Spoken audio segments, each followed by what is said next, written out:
Our entire country is grieving. We are all going through trauma. Our next president needs to be the one helping us heal. That's why I'm glad and excited to vote this fall, not just against Trump, but genuinely for Joe Biden.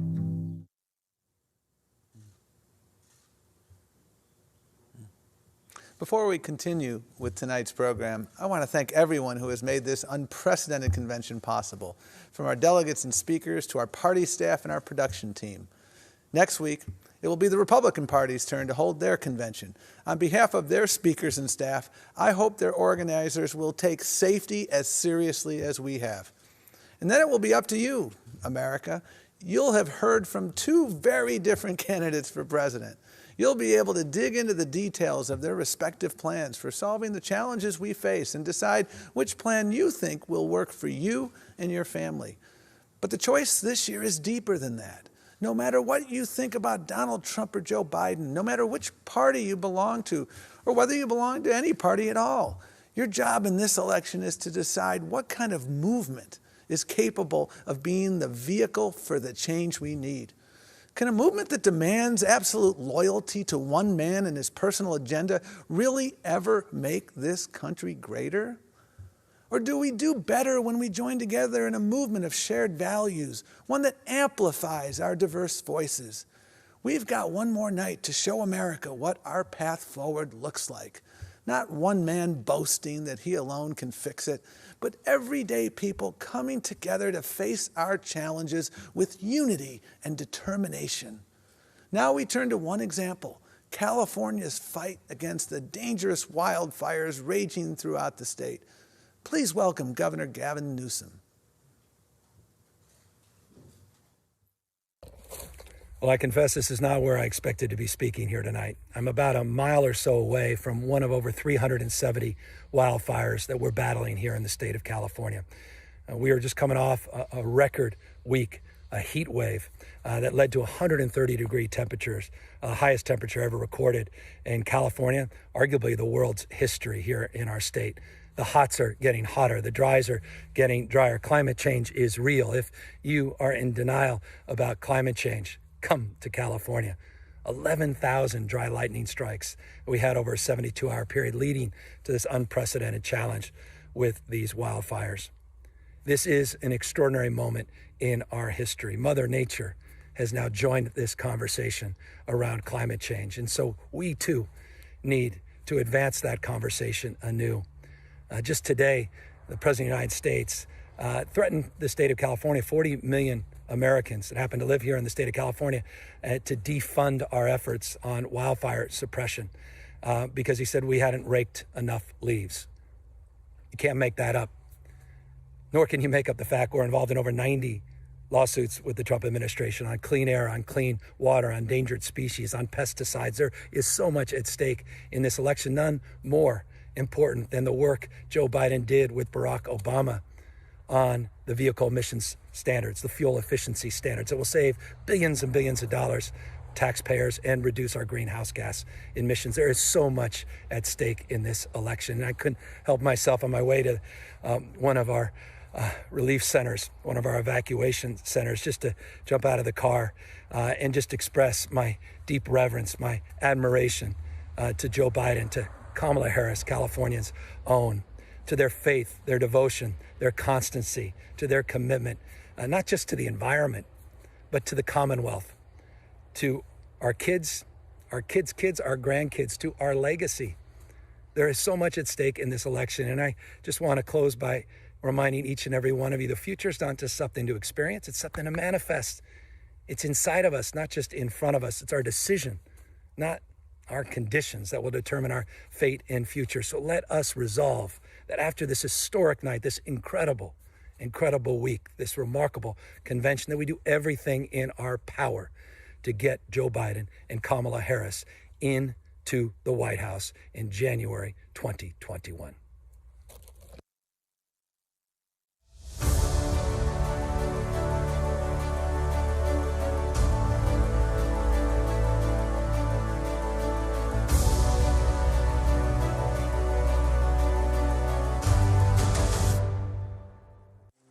America's an idea.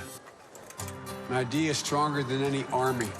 bigger than any ocean, more powerful than any dictator or tyrant. It gives hope. In this nation, we believe in honesty, decency, treating everyone with respect, giving everyone a fair shot, leaving nobody behind, giving hate no safe harbor, leading by the power of our example, not by the example of our power. That's allowed us to stand as a beacon to the world, being part of something bigger than ourselves. It's a code. It's a uniquely American code. The most powerful idea in the history of the world. The American creed, that we're all created equal, I think beats in the heart of the people of this country.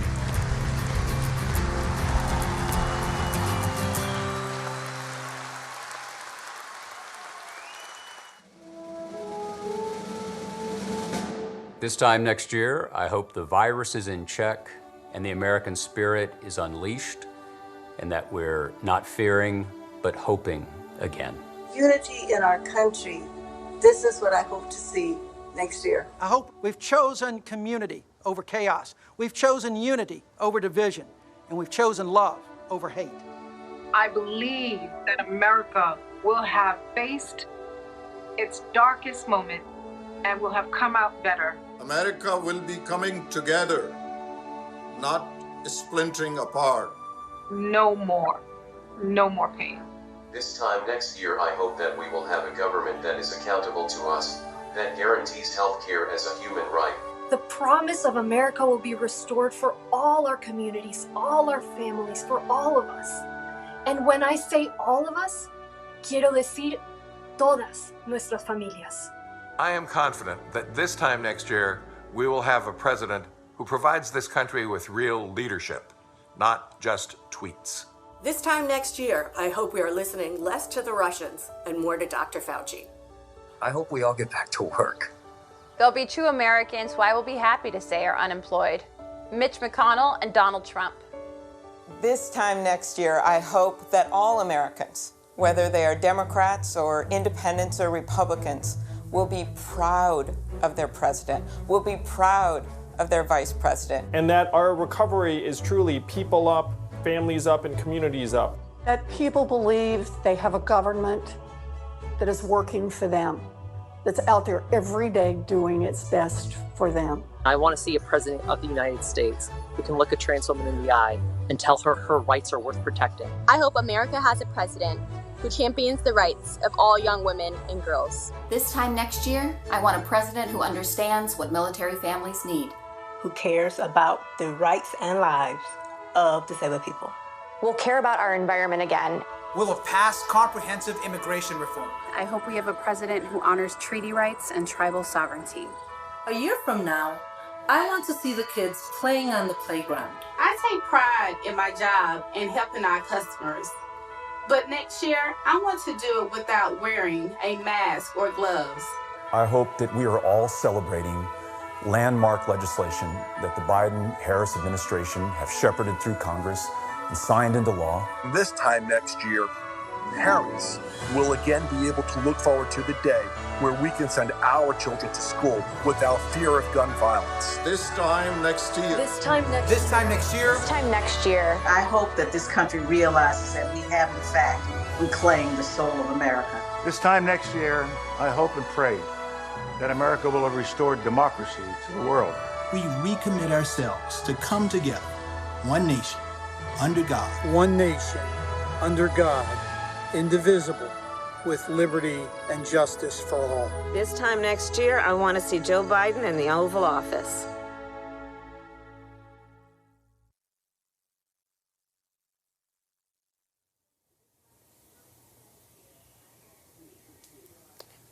Hello, America. I'm Andrew Yang. You might know me as the guy who ran for president talking about math and the future. Unfortunately for all of us, that future is now. The pandemic has accelerated everything. If you're like me and my wife, Evelyn, you don't know if your child's school is going to reopen this fall. 72% of Americans believe that this is the worst time we have ever experienced. And 42% of the jobs that have been lost, millions of jobs, will never return. We are in a deep, dark hole, and we need leaders who will help us dig out. I know many politicians promise and then fail to deliver. If you voted for Trump or didn't vote at all back in 2016, I get it. Many of us have gotten tired of our leaders seeming far removed from our everyday lives, and we despair that our government will ever rise to the challenges of our time. But we must give this country, our country, a chance to recover. And recovery is only possible with a change of leadership and new ideas. Bold and innovative policies that will get help into your hands in the midst of this crisis are now possible. But we need your help to turn the page for our country in 75 days. We are here tonight to celebrate Joe Biden's nomination as the Democratic candidate for president. I have gotten to know both Joe and Kamala on the trail over the past year. The way you really get to know a person when the cameras are off, the crowds are gone, it's just you and them. They're real people. They understand the problems we face. They are parents and patriots who want the best for us and our country. And if we give them the chance, they will fight for us and our families every single day. Our future is now, and it is daunting. But I ask you tonight to join me to help Joe and Kamala fight for the promise of America, turn the page for our country, and lead us forward to a future we'll actually be proud to leave to our children. And now I'd like to turn it over to a great Democrat who will be with us throughout the evening. Between the two of us, we have 11 Emmys. How's that for math? One of my favorite actresses, Julia Louis-Dreyfus. Hey, Julia. Hi, Andrew. I'm so glad to see you. So what did you think about Kamala Harris's speech last night?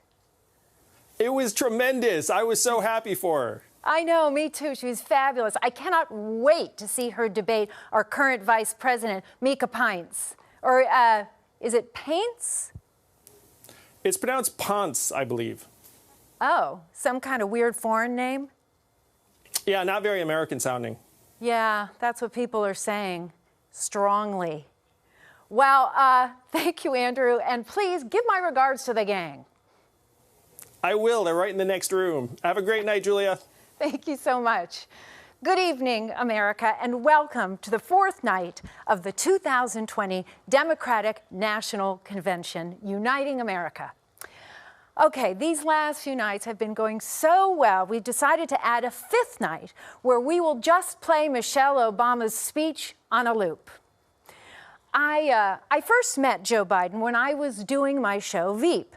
I played the vice president, and he was, in fact, the vice president, and we hit it off immediately. Soon after, I was asked to be on the cover of a magazine. Remember those? And I was so excited. It was like, oh, what's it going to be? People or Vogue or Rolling Stone? Well, it turns out it was for Arrive, the official onboard magazine of Amtrak, which nobody ever reads, even though it's free. And the day it came out, my phone rang, and it was the vice president telling me he loved the cover and the whole article, and that it was one of the best issues of Arrive he had ever read. And that is just one of the many reasons that I wanted to be here tonight for Joe. And to remind you that Joe Biden not only knows how to read, but also he reads everything. You know, I am no policy expert, and I certainly don't pretend to be one, but I have a gut feeling about fairness and what's right, and that is why I am so excited that just in a little while we're going to hear from Joe Biden about his plans for America. Plans for a strong economy that helps working people and small businesses, not just billionaires, and plans to raise the wages for the nurses and teachers and grocery workers that are getting us through this crisis. God love them. So, how can you help Joe? It's super simple. Vote.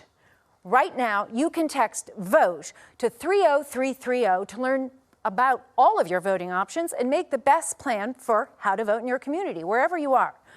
An easy way to remember 30330 is that's the year Donald Trump will finally release his tax returns. If we all vote, there is nothing Facebook, Fox News, and Vladimir Putin can do to stop us. But first, let's reaffirm the all-American values that our party and Joe Biden stand for.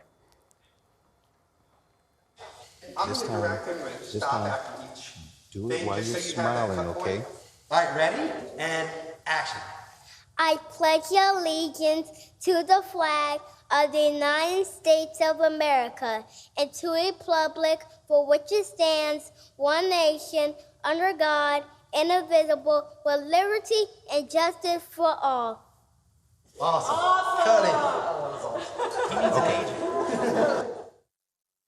Oh, say, can you see by the dawn's early light what so proudly we hailed at the twilight's last gleaming, whose broad stripes and bright stars through the perilous fight o'er the ramparts we've watched were so gallantly streaming, and the rocket's red glare, the bombs bursting in air, gave proof through the night that our flag was still there.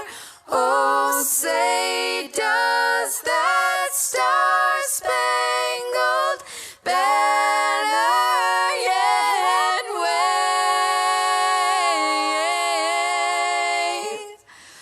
o'er the land of the free and the home of the brave?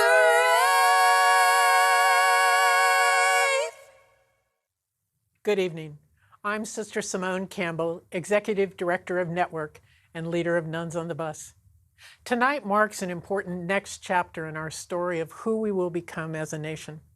So I speak to you with a sense of urgency and hope, knowing the difficult work ahead, but grounded in my faith.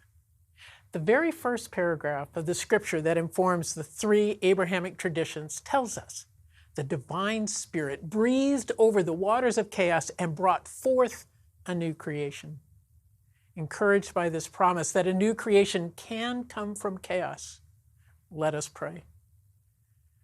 O divine spirit, during the weeks and months ahead, stir our hearts and minds that we might fight for a vision that is worthy of you and your call to honor the dignity of all of your creation.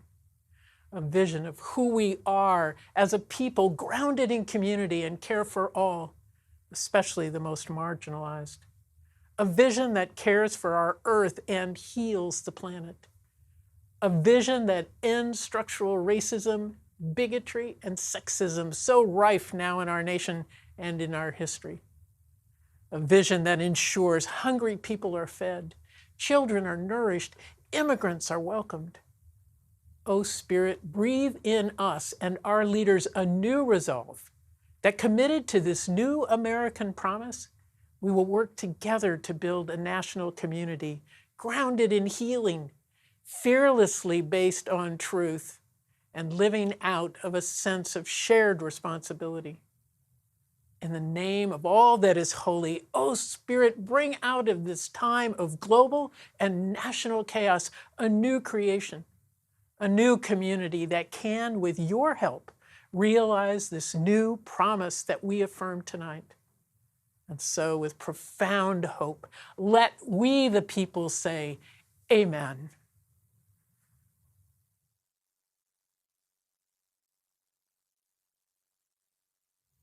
Thank you, Sister Simone.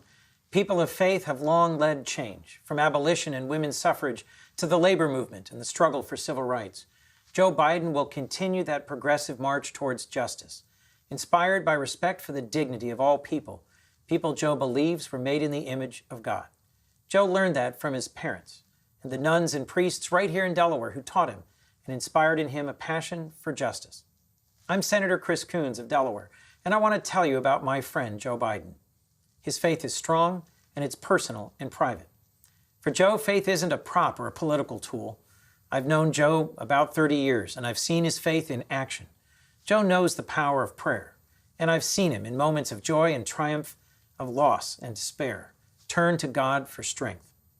Joe's comforted me in my toughest moments, as he has so many others.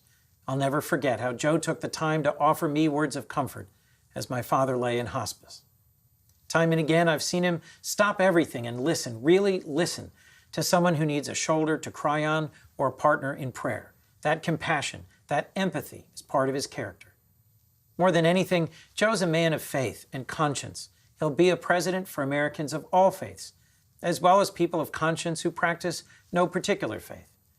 Joe's faith is really about our future, about a world with less suffering and more justice, where we're better stewards of creation, where we have a more just immigration policy, and where we call out and confront the original sins of this nation, the sins of slavery and racism. Joe knows these are central issues in this election, and for him, they're rooted in faith. Joe knows that it's faith that sustains so many ordinary Americans who do extraordinary things. Nurses who brave infection, firefighters who run into burning buildings, teachers working overtime, especially now. They all deserve a servant leader who knows the dignity of work, who sees them, respects them, fights for them. We need a president who brings people of all faiths together to tackle our challenges, rebuild our country, and restore our humanity. Someone who knows we're called to do justice, love mercy, and walk humbly with our God. Joe Biden will be that president. Joe's always known this race is a battle for the soul of our country, and he's right. Joe believes. He believes in both the greatness and the goodness of this country. He believes in us and in what we can do together.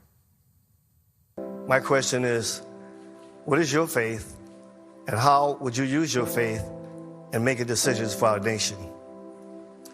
Well, Reverend, I kind of know what it's like to lose family. And my heart goes out to you.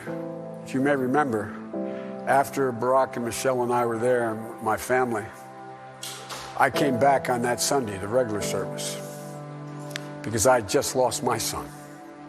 And I wanted some hope, because what you all did was astounding. I don't know if you all know this. All those who died were killed by this white supremacist. They forgave him. They forgave him. The ultimate act of Christian charity. They forgave him. And you know, Reverend, I'm not proselytizing. I happen to be a practicing Catholic.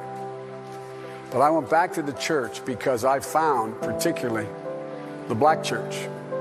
In this case, it was an AME. It was not an Episcopal church. I found that there's that famous phrase from Kierkegaard, faith sees best in the dark. I find the one thing it gives me, and I'm not trying to proselytize, I'm not trying to convince you to share my religious views. But for me, it's important because it gives me some reason to have hope and purpose. Just remember, Joe Biden goes to church so regularly that he doesn't even need tear gas and a bunch of federalized troops to help him get there. No one fought harder for your right to vote than John Lewis. Here to speak about him and his legacy, we have one of our great mayors, Atlanta's Keisha Lance Bottoms. Mayor Bottoms, hello. I know that you're recovering from the coronavirus. How are you feeling? Well, good evening. I feel really good. Thank you for asking. My husband, on the other hand, is still having many of the lingering side effects that people talk about, but all in all, our family's doing great. Well, I'm glad to hear it, but boy, I think a lot of Americans are going to be dealing with that for a long time. Hey, Mayor, I wanted to ask you something. Is Atlanta ready for Election Day? We will be ready. And we are going to do everything that we can to make sure that voting goes smoothly. But we are encouraging people, if you can vote early in your state, to please do so. Early vote during the early vote. Perfect. Excellent advice. Over 40 states now allow some form of early voting. Okay, stay safe, Mayor, and I turn it over to you. Well, thank you, Julia. And good evening. I'm Keisha Lance Bottoms, a mother of 4, and mayor of Atlanta, Georgia, cradle of the civil rights movement, and like so many other cities, a place where the struggle for human dignity continues.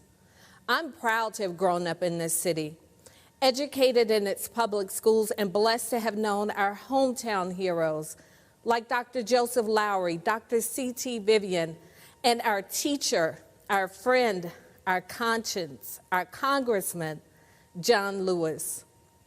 He walked gently amongst us, not as a distant icon, but as a God-fearing man who did what he could to fulfill the as yet unfulfilled promise of America. People often think that they can't make a difference, like our civil rights icons.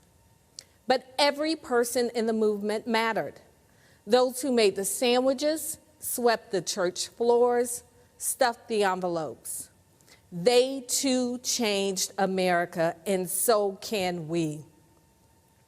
The baton has now been passed to each of us. We've cried out for justice. We have gathered in our streets to demand change. And now we must pass on the gift John Lewis sacrificed to give us. We must register and we must vote.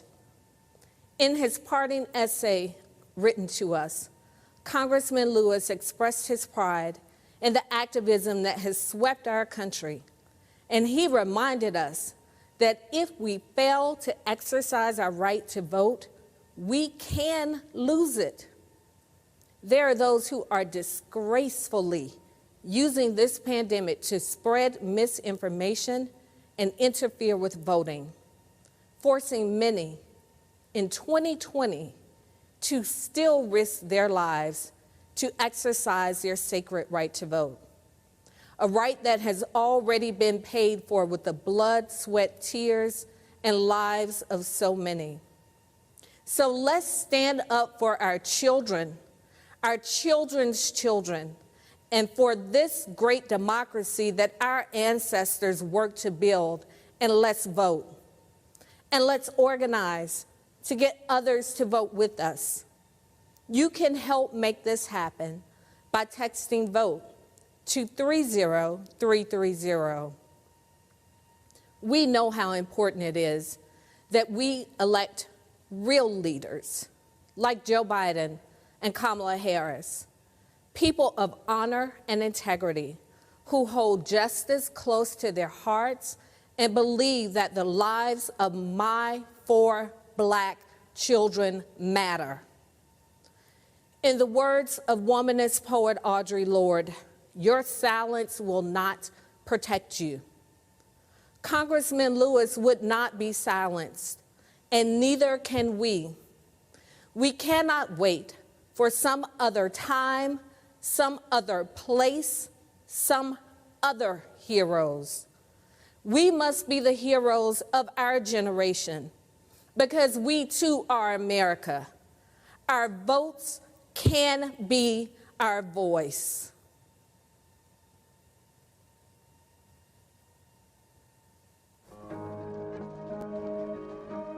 There was something deep down within me, moving me, that I could no longer be satisfied or go along with an evil system.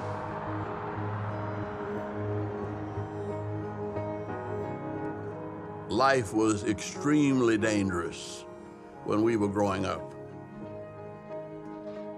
John Lewis had the respect of everybody because he was the one who demonstrated the most courage.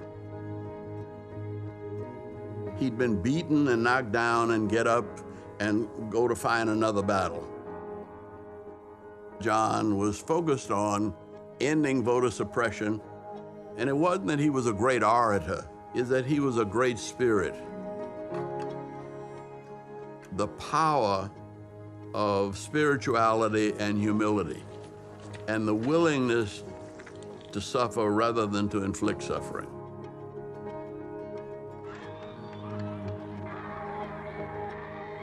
One of the things that John has taught us is that, yeah, you may have to sacrifice, but if you're sacrificing for a cause, something bigger than you, bigger than you, and you really believe in it, then you will have people following you. If we do not get meaningful legislation out of this Congress, we will march through the South, through the streets of Jackson, through the streets of Danville, through the streets of Cambridge, through the streets of Birmingham.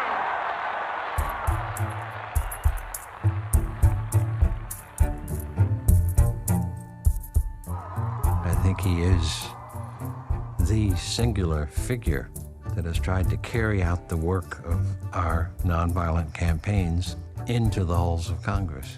From day one, John Lewis was a role model for the members of Congress, whether they were freshmen or here a long time, because he brought with him a kind of heft, a weightiness of purpose. I got arrested a few times during the 60s. 40 times. And since I've been in Congress, another 5 times. The means by which we struggle must be consistent with the end we seek.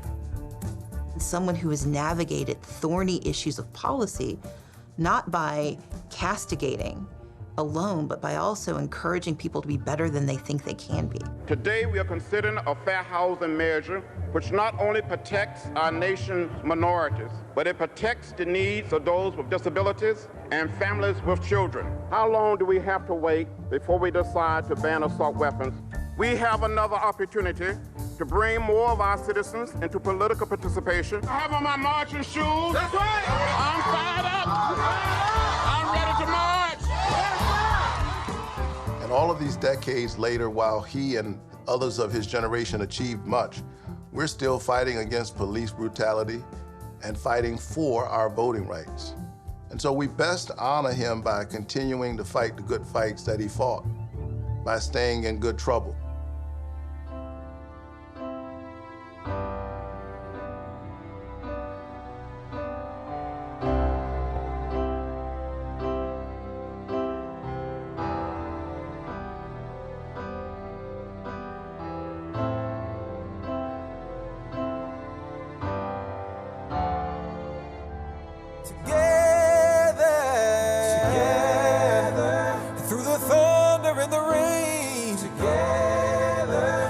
Struggle and the pain. Together. Can't you see we are the same? Our freedom can't wait another day. So together let's fight.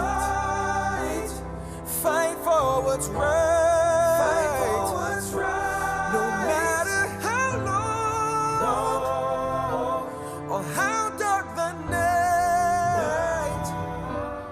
We will create a beloved community. We will redeem the soul of America. As a nation and as a people, we will get there. Climb to the mountain top, and one day we'll win together.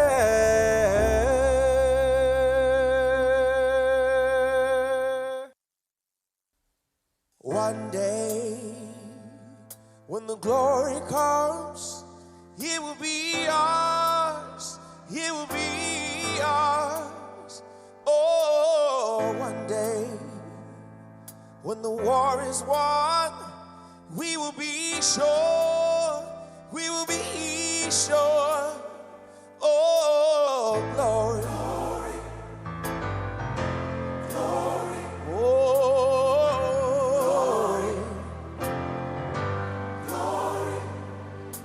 Hands to the heavens, no man, no weapon formed against. Yes, glory is destined. Every day women and men become legends. Sins that go against our skin become blessings. The movement is a rhythm to us. Freedom is like religion to us. Justice is juxtaposition in us. Justice for all just ain't specific enough. One son died, his spirit is revisiting us. True and living in us. Resistance is us. That's why Rosa sat on the bus. That's why we walk through America with our hands up. When it go down, we woman and man up. They say stay down, and we stand up. Shots we on the ground, the camera panned up. King pointed to the mountaintop, and we ran up. One day, when the glory comes, it will be ours, it will be ours.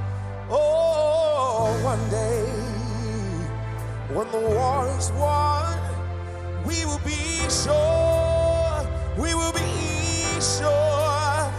Oh, glory. Glory. Oh, glory.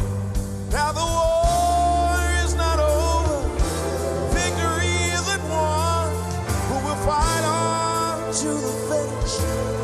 And when it's all done, we'll cry glory, oh glory, oh glory, we'll cry glory, oh glory,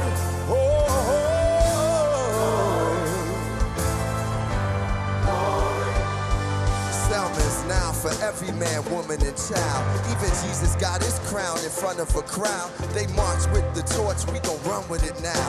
Never look back, we done gone hundreds of miles. From dark roads, heroes, to become a hero. Facing the League of Justice, power was the people. Enemy is lethal, a king became regal. Saw the face of Jim Crow under a bald ego. The biggest weapon is to stay peaceful. We sing, our music is the cuts that we bleed through. Somewhere in a dream he had an epiphany. Now we right the wrongs in history. No one can win a war individually. It takes the wisdom of the elders, young people's energy. Welcome to the story we call victory. The coming of the Lord, my eyes have seen the glory. One day, when the glory comes, it will be ours. It will be ours. Oh, one day, when the war is won, we will be sure. So sure, we will be sure. So sure to the world. Glory. God be the glory. Oh, yeah, yeah. Glory. Oh, glory. Glory. Oh, glory. When the war is won, glory. When it's all said and done, glory. We'll cry glory. Glory. Oh, glory. Oh.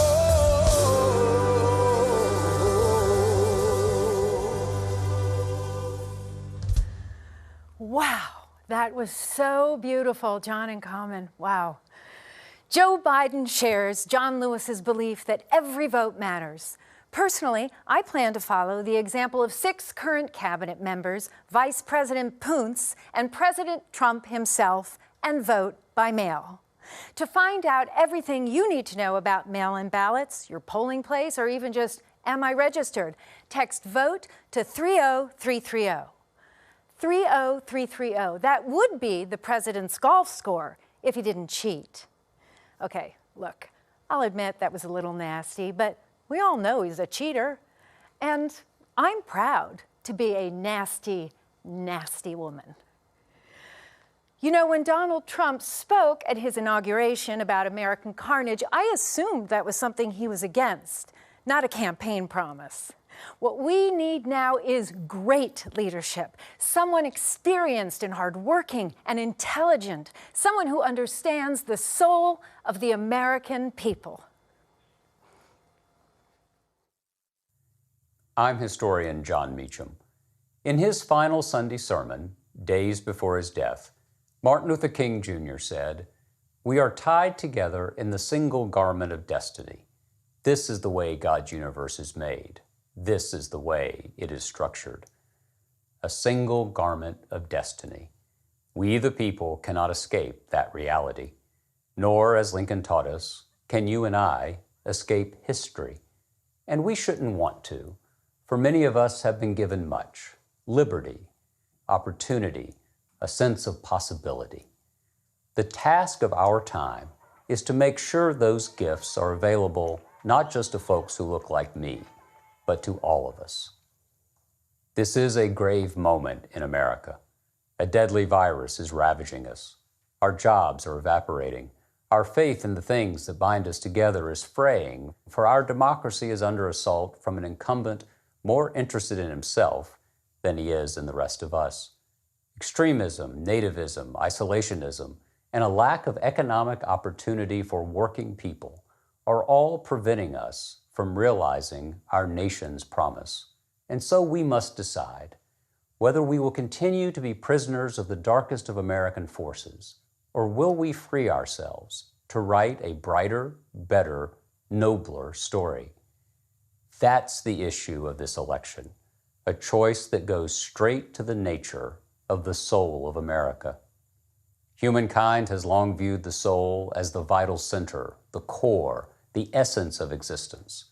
The soul is what makes us, us. In its finest hours, America's soul has been animated by the proposition that we are all created equal, and by the imperative to ensure that we are treated equally. Yet America is a mix of light and shadow. Seneca Falls and Selma and Stonewall dwell in the American soul, but so do the impulses that have given us slavery, segregation, and systemic discrimination. Often, we'd prefer to hear the trumpets rather than face the tragedies. But an honest accounting of who we've been can enable us to see who we should be. A country driven by the best parts of our soul, not by the worst. A country informed by reason and candor, not by ego and lies. A country that's big-hearted, not narrow-minded. The struggle to be who we ought to be is difficult, demanding, and ongoing. Justice can be elusive, and change in America has been painful and provisional. The Civil War led to segregation, the New Deal to right-wing reaction, civil rights to white backlash. Yet history, which will surely be our judge, can also be our guide. From Harriet Tubman to Alice Paul to John Lewis, from the beaches of Normandy to the rending of the Iron Curtain, our story has soared when we've built bridges, not walls, when we've lent a hand, not when we've pointed fingers, when we've hoped, not feared. If we live in hope, we open our souls to the power of love. We've been taught to love our neighbors as ourselves. As individuals and as a nation, however, we fail at following that commandment more often than we succeed. But when we fail, we must try again and again and again, for only in trial is progress possible. From Jamestown forward, our story has become fuller and fairer because of people who share a conviction that Dr. King articulated on that Sunday half a century ago. The arc of the moral universe is long, but it bends toward justice. Bending that arc requires all of us. It requires we the people, and it requires a President of the United States with empathy, grace, a big heart, and an open mind. Joe Biden will be such a president. With our voices and our votes, let us now write the next chapter of the American story, one of hope, of love, of justice. If we do so, we might just save our country and our souls. Good evening. I'm Congresswoman Deb Haaland. I'm grateful to be with you here on Indigenous land. The promise of this country is older than our Constitution. Over 500 years ago, thousands of Indian tribes were vibrant, democratic societies with rich cultures and traditions in communities that had sustained them for millennia on lands they loved and respected. My people, the Pueblo Indians, migrated to the Rio Grande Valley in the late 1200s to escape droughts. We were led to the great river and its tributaries, where we established an agricultural tradition that continues to this day. My people survived centuries of slavery, genocide, and brutal assimilation policies, but throughout our past, tribal nations have fought for and helped build this country. There were those like my Laguna grandparents who worked on our country's railroad, and those like my mother, a Navy veteran who served this country with honor. I stand here today a proud 35th generation New Mexican and one of the first Native American women ever elected to Congress. I'm a symbol of our resilience as the embodiment of America's progress as a nation. I know we can't take our democracy for granted, especially now as people are dying, as our land is abused, as our Constitution is under attack.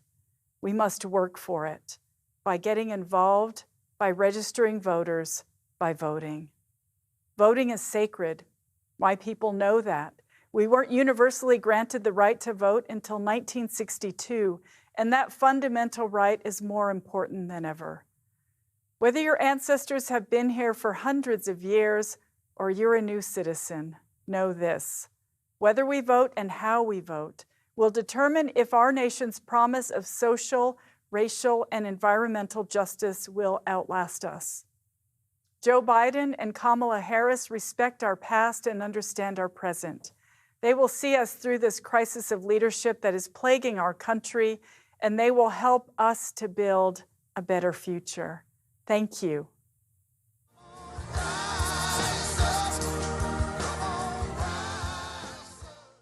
The first year that I voted was 1974.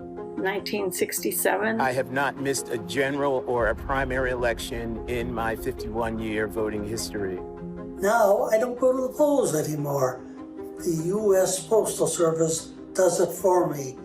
And now we're seeing our current president sabotage our right to vote, sabotaging democracy by trying to undo the postal system. My father worked for the Postal Service for 30 years. My mother worked for that local post office for 10 years. That job enabled her to feed her family.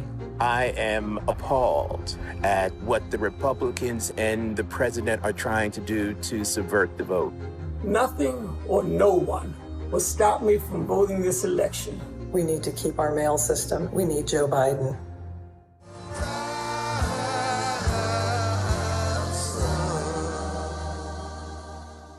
Where are they going? Where are these ballots going? Who's getting them? Who is not getting them? A little section that's Republican. Will they be stolen from mailboxes as they get put in by the mailman? Will they be taken from the mailmen and the mailwomen? Will they be forged? Who is signing them? Who's signing them? What, are they signed at a kitchen table and sent in? Will they be counterfeited by groups inside our nation? Will they be counterfeited, maybe by the millions, by foreign powers? Let me put this in my own words.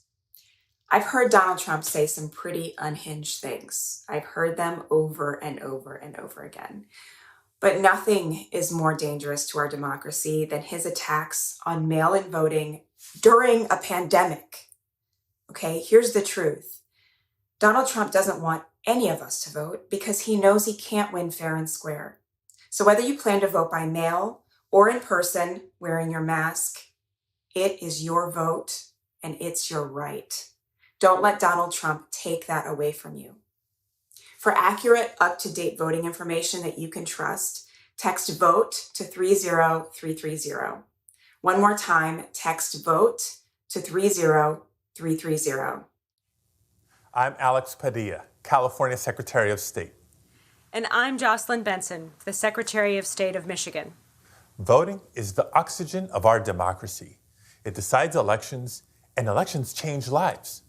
That's why we've seen so many attacks on our right to vote, including many that specifically target working families, young people, and communities of color. Secretaries of State are responsible for running fair, accessible, secure elections where every vote is counted and every voice is heard. We serve on the front lines defending our democracy against any and all attacks, foreign and domestic. So let's talk about this election. Despite what he says, Donald Trump can't cancel it. But he and Republicans are making it too hard for so many to cast their ballots. And now he's attacking vote by mail to distract and confuse voters. And let's be clear, there is absolutely zero difference between voting by mail and voting absentee. Millions of Americans have been voting absentee for decades. Donald Trump, his family, his staff, they all vote by mail. In fact, in states like Colorado, Utah, and Oregon, voters have been voting by mail for years. Republicans and Democrats agree it is safe. But now Trump has admitted he's trying to sabotage the post office to undermine voting by mail. And we're not going to let him do that. Our job is to make sure everyone can vote safely, whether in person or by mail. And your job is to make sure you vote. And there's more. Once you've done that, talk to your friends and neighbors. Spread the word. Tell everyone you know to text VOTE to 30330 for more voting options. If you're planning to vote from home, request and return your ballot early. And remind everyone you know to make a plan to vote. Don't let anyone keep you from exercising your most sacred right. Make your plan to vote. Grab your mask and head to the polls the first day they're open. Or request your ballot and send it in right away. And know this, election results may take a little longer this year, but Democrats will fight to make sure your ballot is counted. Because at the end of the day, the biggest role in preserving our democracy isn't ours, it's yours.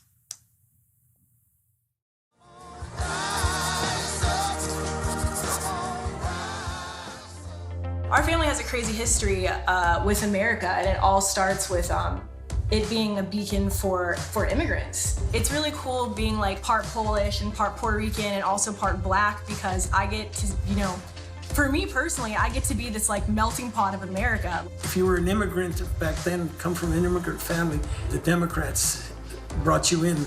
We are in danger of losing the meaning of this country. Every generation before us has had to fight for what they believe in, and it's just our turn now. I was so proud when I saw the demonstrations that were going on across the country. This year's election means a lot to me because I feel like our generation is so motivated right now to make a difference. There's a lot of changes that we have to make, and I'm counting on Joe Biden and I believe in him.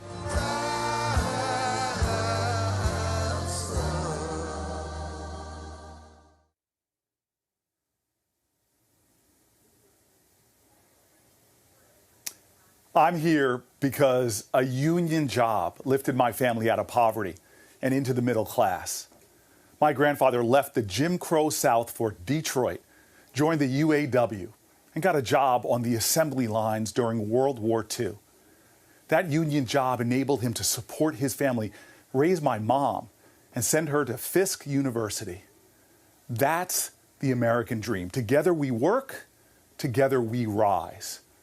Joe Biden and Kamala Harris know the dignity of all working Americans. They know the urgency and the demand of our dream. But working people are under attack. The wealth gap grows, our middle class shrinks, and poverty persists. Last week, Donald Trump said, and I quote, "Our economy is doing good." While 40 million Americans are at risk of losing their homes, 30 million aren't getting enough to eat, and 5.4 million people have lost their health care because of this crisis. He has failed us. But still, I believe in the dream of our ancestors. Together with Joe and Kamala in the White House, we'll raise the minimum wage so no one who works a full-time job in America lives in poverty. Together, we'll fight for those who keep us healthy, who keep us safe, who teach our children. We'll stand for those who cook and serve and clean, who plant and harvest, who pack, and always those who deliver, whose hands are thick with calluses, like my granddad's were, who lifted me high, who held mine when I was a boy. If he was alive, Joe and Kamala, he would be so proud of you. And he'd tell us, take another by the hand and another, and let's get to work. This dream ain't free. You gotta work for it. So like his generation, up and out of the Depression, let's now work together and stand together. And America, together, we will rise. This is my team. You guys build America, not Wall Street. Unions build America. That's right. The Americans just want to live meekly comfortable. I've got a wife that works as well. We've got a 17 and a 7-year-old at home, and we're still working, thanks to our international executive board for getting with General Motors and making sure that it's safe for us to return back to work after 8 weeks of being laid off. I mean, it's a hoax at one point, and now here we are full blown. Yep. Well, I tell you what, the future of auto workers in America, and I really believe this, can be as bright as it was back in the late 40s, 50s. Yes. Simple reason. It's an iconic industry. It's an American industry. We made it. We made it. Yes. Thank you. It's been a very interesting 2020. I've been in the fire service 16 years and never experienced anything like COVID. We had to change our whole tactics, the way we did our day-to-day. And now at a hurricane that just came in 2 weeks ago, and we were almost right on the eye. And we were doing things we never thought we'd be doing. Water rescues with masks on, having to worry about COVID. It was interesting. How's your family doing? Well, I'm a single dad. I have a almost 5-year-old who's in my world. And I'm very lucky that my parents are retired. My mom actually retired right after my daughter was born to help us with her. And she was so looking forward to pre-K, going to the big school, like she says. And then unfortunately, all this COVID came in, and now it's all going to be online schooling, which I'm fortunate. I have my parents, but I do have a lot of guys that are double income families, and they're just trying to figure out how they're going to do it with their kids. What arrangements are they going to have to make, since they're not going to be going to school? It's going to be online. It's 2 people in my household. I have a family of 2, and we have grown-up kids that are no longer in the household. But it takes 2 people to build. We have an ongoing goal of a 5-year goal of buying a house in the next 5 years. So hopefully we'll save. Look, everybody, you talked about the middle class. The fact is that the way middle class people generate wealth overwhelmingly is building up equity in their home. And that's what gets passed on from one generation to the next, the equity in a home. The middle class is continuously taking hits, and one of the reasons why we're on this call is we realize how important it is to have you in the White House. We need a comprehensive energy policy for renewable resources, which I know you have one. And if we're going to build the middle class, it's about the jobs. The future really rests on investment. We're going to be investing $2 trillion in infrastructure, ports, bridges, highways, making sure that we have access to do things that really make a difference, like what you're doing at that solar facility outside of Harrisburg. I'm a Scranton boy. Central Pennsylvania is okay, but, Northeast. So keep the faith, guys. Right. Okay? Thank you, sir. Thank you so much. American workers can count on you.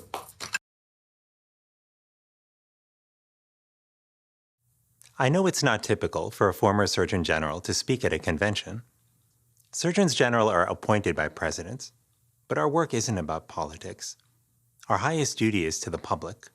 Our true guide is science, and our job is to speak the truth about public health, even when it's controversial or perceived as political. So here's the truth. Our nation absolutely has what it takes to overcome the COVID-19 pandemic that's claimed tens of thousands of our loved ones. We have the talent, resources, and technology. What we're missing is leadership. We need a leader who works with states to ensure that everyone who needs a test gets one and gets results quickly. A leader who secures a safe, effective vaccine and distributes it quickly and fairly. A leader who inspires us to practice distancing and wear masks, not as a political statement, but as a patriotic duty, a commitment we make to one another. That's why I'm here tonight, not because of politics or for party, but because I know Joe Biden can be that leader. I've worked with Joe Biden. I've seen who he is with no cameras around, how he sits with people in their pain and holds them in his heart, how he pores over COVID briefings, asking smart questions, letting science guide his way, just as he did when managing the Ebola crisis. And 6 years ago, when Joe Biden met my family, many of them immigrants awed to be in the nation's capital, I saw how he kneeled beside my grandmother's wheelchair, took her hands in his, and said, "Thank you for choosing us, the United States of America, as the place to trust with your family." Tonight, as a father, son, and grandson, as a doctor who swore an oath, and as an American who loves my country, I can tell you that Joe Biden is the man I trust to look out for my family, and the leader I know will heal this nation.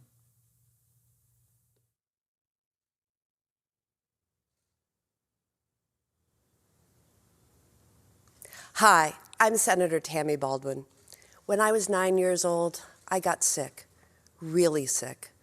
I was hospitalized, but since my grandparents were the ones raising me and our family's health plan didn't cover grandkids, they were forced to pay out of pocket for my 3-month hospital stay. I got better, but the insurance companies didn't.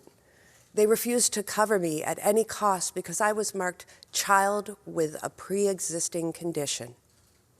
We all have stories like this, stories about a time when the system was rigged against us, when we were counted out, left out, pushed out. Just think of what we've heard these past 4 days. Healthcare professionals who don't have the protective gear they need, young people whose asthma will get worse as our air quality does, workers who are afraid of losing their jobs. Each story begs this simple, fundamental question, a question that gets to the heart of the choice in this election. What kind of country do we want to be?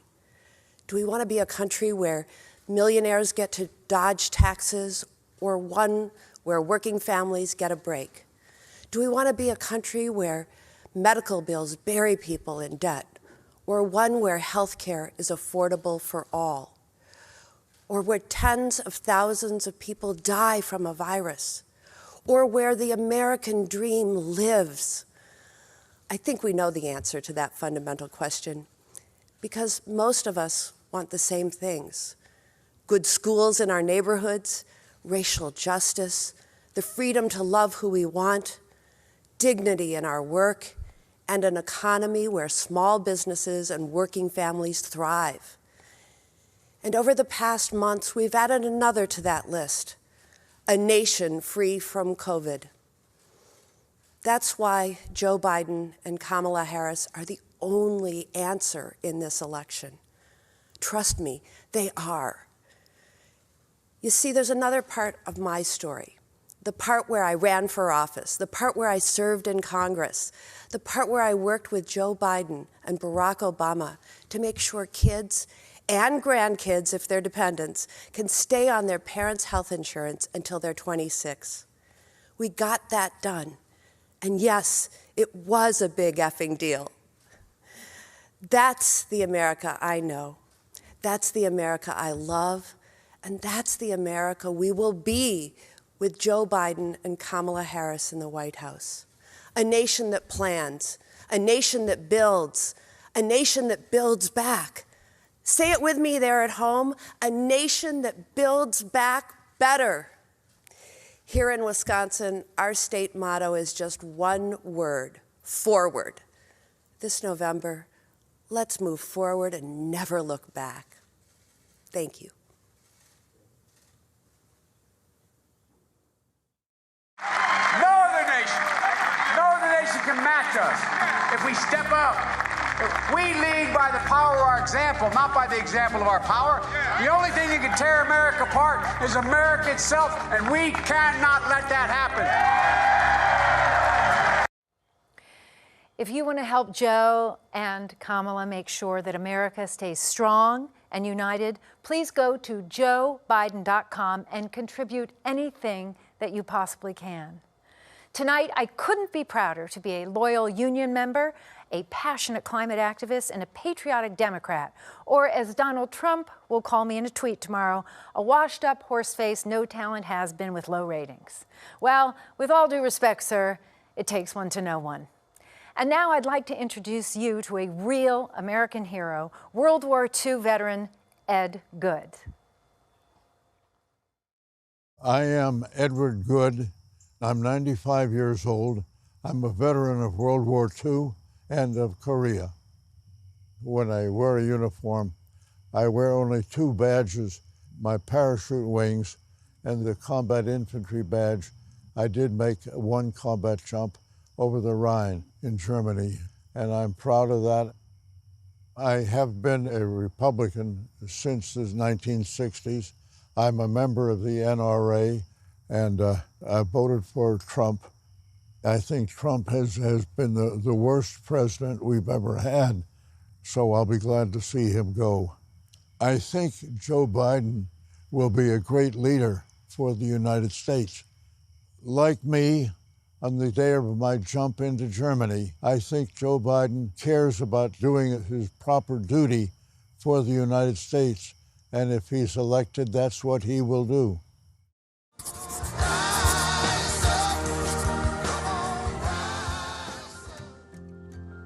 This year's election is very important.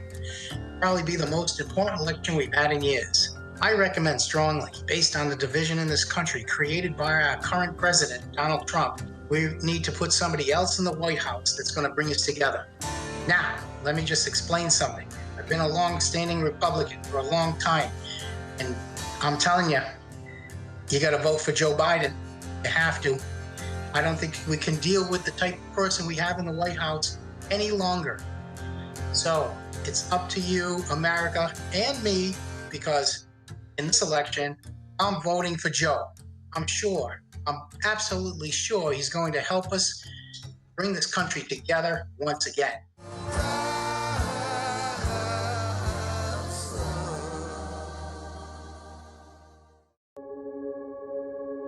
My name is Lakeisha Cole. I met my husband 20 years ago. We started dating while I was in college. Once I graduated from college, we eloped. This is what I wanted to do. You know, you love this country. Are you willing to do the hard work it takes to maintain it? What was supposed to be a 6-month deployment actually turned into 11 months. There was nothing really to prepare me as a new military spouse on how to deal with the stress. When people get married, they expect to grow old with each other. With multiple combat tours, there's no guarantee of any of those things. They're just a long laundry list of uncertainties that we have to juggle. You know, Joe has always cared about military families. They've been through so much. When I went to Iraq, one of the generals said, you know, I want to share this story with you. In his daughter's class, it was a Christmas program, and they were playing the Ave Maria. And one of the little girls burst into tears. And the teacher ran over and said, "What's the matter? What's the matter?" And she said, "That's the song they played at my daddy's funeral. He died in the war." The teacher had no idea that that little girl's father had fought in the war and had died. And that night I said to my staff, I'm a teacher. We can do better. We've got to do better to help our military kids. The Bidens have a track record of helping military families, and we've seen it with their work that they've done with joining forces and how they were able to, rally a country behind us. Men and women we send to war to defend our nation, care for them and their families while they're gone, and care for them and their families when they come home. It was the very first time that I, as a military spouse, felt like someone was listening to us and someone cared. It's not just the service member who serves, the entire family serves as well. Joe said we have one sacred obligation to take care of our military members. During this pandemic, for sure, so many veterans have lost their jobs. So many military spouses have lost their jobs. That's one of the things that will be a priority in a Biden administration. We will make sure that all Americans have health care, employment, the things that families need to thrive. When people show you who they are, believe them the first time, and we know exactly who Joe is. He is the best candidate for America, not just for our families, but for all families.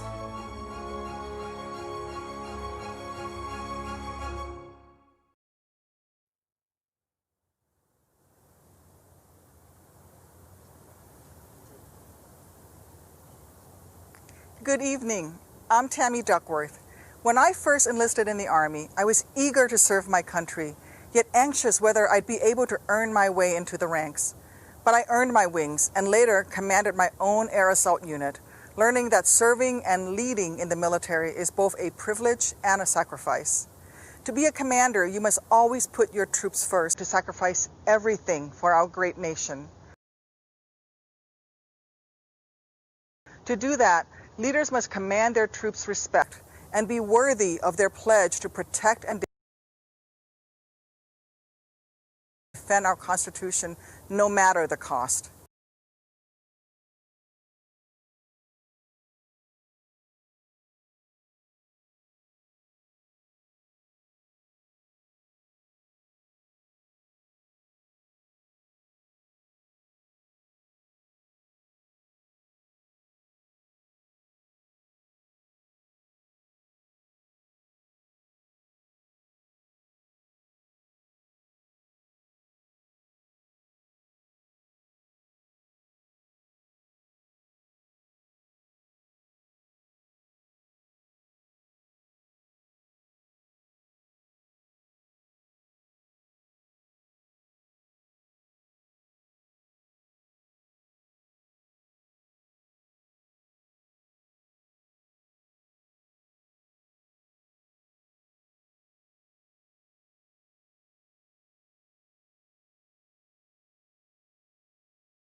I'm Matt Collig, chairman and founder of Leaf Filter and a proud University of Akron alum.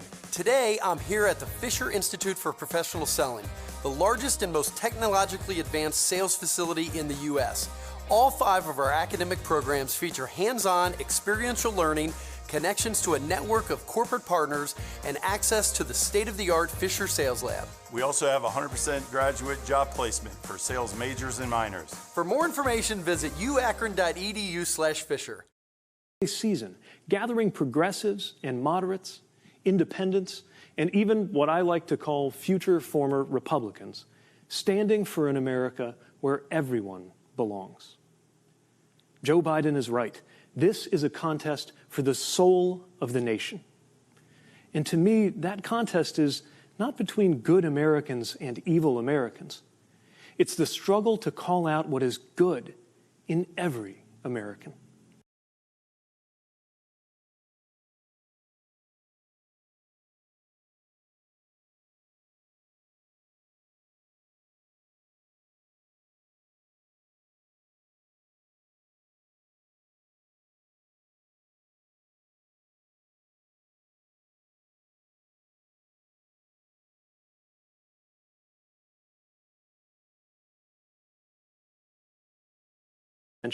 Proudly succumb to this convention, proudly supporting Joe Biden and Kamala Harris. Joining fellow Democrats who were squaring off in competition just a few months ago. A number of us recently got together to talk about the Joe we know. Hi, I'm Cory Booker. Welcome to everybody at home. I am very excited to present to you a group of people that ran in the 2020 Democratic primary against Joe Biden. You could think of this sort of like Survivor on the out interviews of all the people that got voted off the island. Bernie, don't you laugh, because I got questions for you, like, why does my girlfriend like you more than she likes me? But let's move on. Because she's smarter than you, and that's the obvious answer, right? Hey, I'm curious because Senator Sanders and Senator Klobuchar, you actually served with Joe Biden in the Senate. I'm wondering if you have any memories of what he was like as a colleague in the Senate. Well, I remember one night when I was giving one of those floor speeches, and Cory, you know what this is like. No one was there. No one was watching. I was all alone, and I gave my speech with much vigor to a completely empty chamber.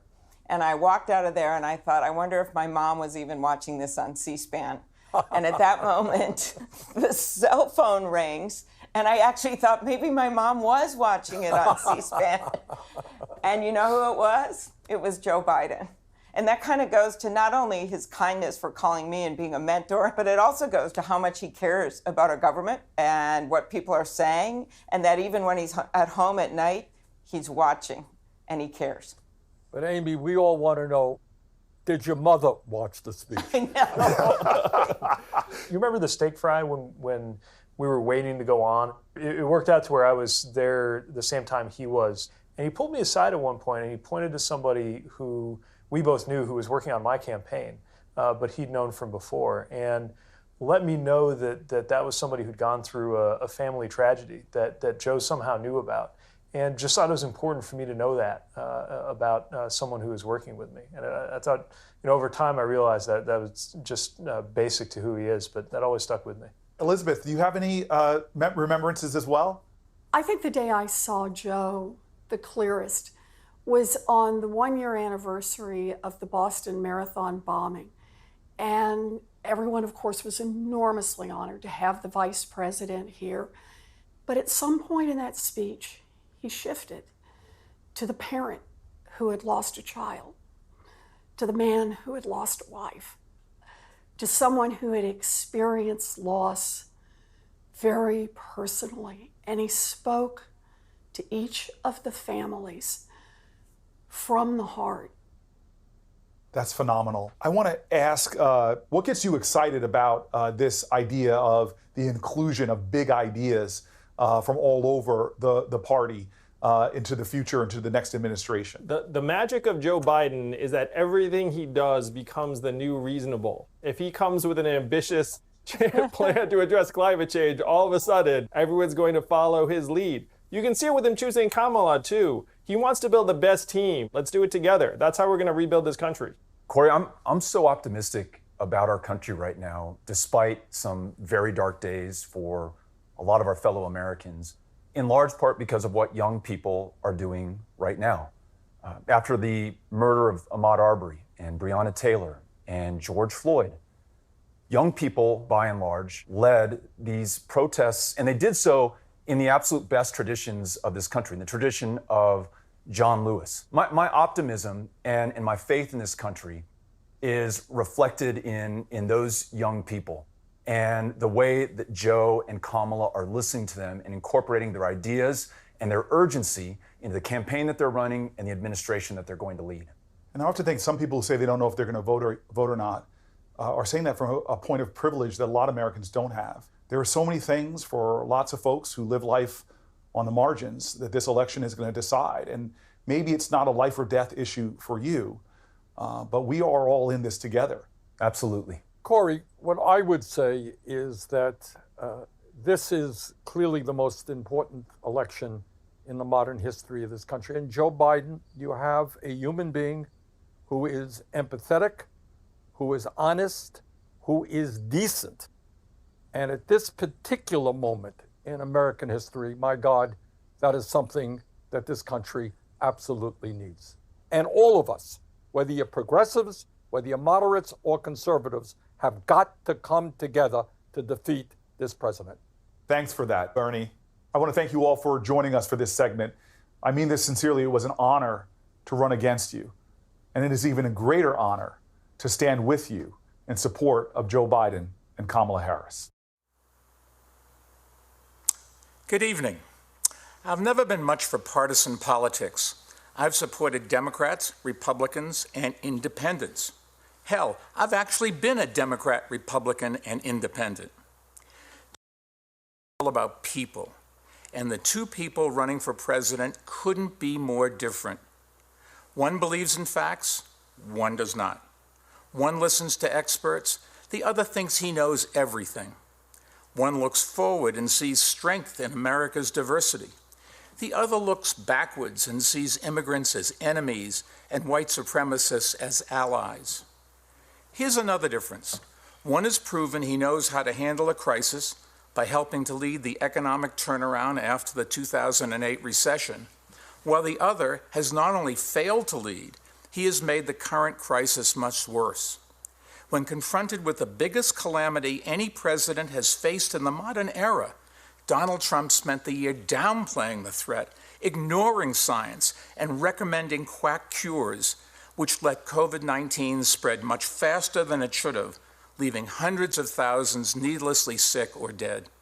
He has failed the American people catastrophically. 4 years ago, I came before this very convention and said, New Yorkers know a con when we see one. But tonight, I'm not asking you to vote against Donald Trump because he's a bad guy. I'm urging you to vote against him because he's done a bad job. Today, unemployment is at historic highs, and small businesses are struggling just to survive. It didn't have to be this way. Before I ran for mayor, I spent 20 years running a business I started from scratch. So I want to ask small business owners and their employees one question, and it's a question for everyone. Would you rehire or work for someone who ran your business into the ground and who always does what's best for him or her, even when it hurts the company, and whose reckless decisions put you in danger, and who spends more time tweeting than working? If the answer is no, why the hell would we ever rehire Donald Trump for another 4 years? Trump says we should vote for him because he's a great businessman? Really? He drove his companies into bankruptcy 6 times, always leaving behind customers and contractors who had cheated and swindled and stopped doing business with him. Well, this time, all of us are paying the price, and we can't let him get away with it again. Donald says we should vote for him because the economy was great before the virus? Huh? Biden and Obama created more jobs over their last 3 years than the Trump administration did over their first 3. And economic growth was higher under Biden and Obama than under Trump. In fact, while Biden helped save 1 million auto industry jobs, Trump has lost 250,000 manufacturing jobs. So when Trump says he wants to make America great again, he's making a pretty good case for Joe Biden. Look, our goal shouldn't be to bring back the pandemic economy. It should be, as Joe says, to build it back better. Joe's economic plan will create clean energy jobs that help fight another crisis that Trump is ignoring, climate change. And Joe will rebuild our crumbling roads and bridges, something Trump has incessantly talked about doing. But in the last 3.5 years, he hasn't done anything. What a joke. And let me tell you a little secret. Donald Trump's economic plan was to give a huge tax cut to guys like me who didn't need it, and then lie about it to everyone else. Well, Joe will roll back that tax cut that I got so we can fund things our whole country needs, like training for adults who have lost jobs, and making college more affordable, and investing in American research and development so that the products of tomorrow are made today by American workers. You know, growing up, I was taught to believe that America is the greatest country in the world, not because we won the Second World War, but because of why we fought it for freedom, democracy, and equality. My favorite childhood book was called Johnny Tremaine, about a Boston boy who joins the Sons of Liberty at the dawn of the American Revolution. At the end of the book, Johnny stands on Lexington Commons and sees a nation that is, quote, green with spring, dreaming of the future. That's the America I know and love. And that's the America we are in danger of losing under this president. So let's put an end to this whole sorry chapter in American history and elect leaders who will bring integrity and stability, sanity, and competence back to the White House. Joe and Kamala, go get them for all of us.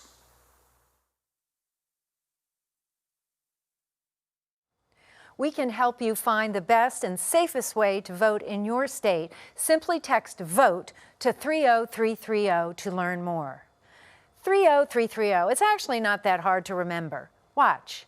Person, woman, man, camera, TV, 30330. Anyone can do it. I want to introduce you now to a young man who Vice President Biden met earlier this year in New Hampshire and helped to find his voice.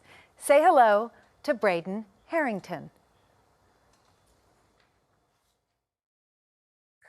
Hi, my name is Braden Harrington, and I'm 13 years old. And without Joe Biden, I wouldn't be talking to you today. About a few months ago, I met him in New Hampshire. He told me that we were members of the same club. We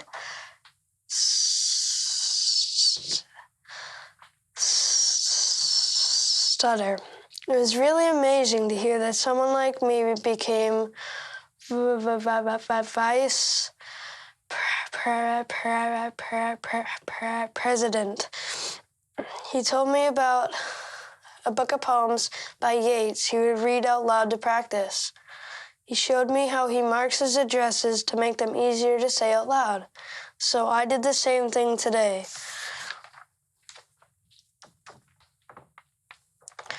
And now I'm here talking to you today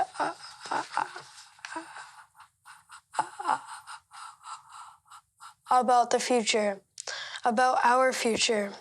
My family often says when the world feels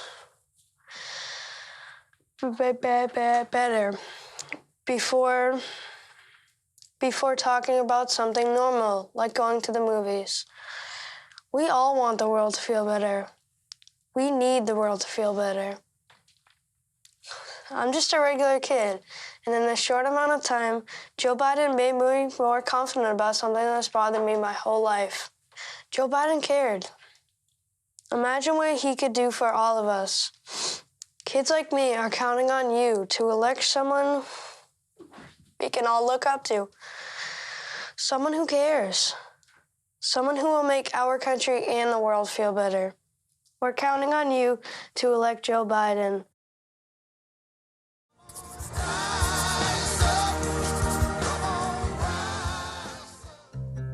The first time I met Joe, I was really new at my synagogue, and I had to do a funeral service and a shiva, and towards the end of the service, the door opens up, and this person who was much younger than these octogenarians who were there walked in the room. It was our U.S. Senator Joe Biden. He was just very respectful, and he stayed in the back, and his head was bowed in reverence. And at the end, I said, Senator Biden, like, why are you here? Because how does a nice Irish Catholic boy know from Shiva? And what he said was just so lovely. He said, this dear lady gave $18 to my campaign from the very first time I started in 1972. So he wanted to show his respects by saying thank you. And that just blew me away.